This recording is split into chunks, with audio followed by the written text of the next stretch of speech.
Good evening to friends.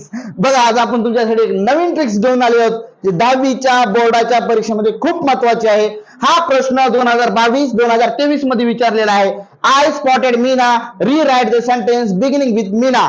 तर rewrite the sentence beginning with म्हणल्याच्या नंतर ओळखून घ्यायचं की व्हॉइसचा प्रश्न असू शकतो आणि आपल्याला लक्षात घेतलं पाहिजे की असं जेव्हा बिगिनिंग विथ म्हणते तर पहिलं बघून घ्यायचं हा सेंटेन्स कोणत्या टेन्स मधला आहे.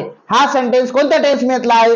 Subject V2 object. 100% हा जो वाक्य आहे हा सिंपल पास्ट टेन्स मधला वाक्य आहे आणि सिंपल पास्ट टेन्स स्पेशलाइज करताना कधी लक्षात घ्यायचं. सुरुवातीला आपण घेतो ऑब्जेक्ट मीना, त्याच्यानंतर घेतो हेल्पिंग वर्ब वॉज किंवा वेअर. एकापेक्षा जास्त प्लुरल फॉर्म असेल तर वेअर, एकवचनी असेल तर वॉज, म्हणून तो वॉज घेतलं. नंतर घेतो आपण क्रियापदाचे तिसरे फॉर्म स्पॉटेड, नंतर घेतो आपण बाय आणि नंतर घेतो आपण कर्त्याची objective case that is me.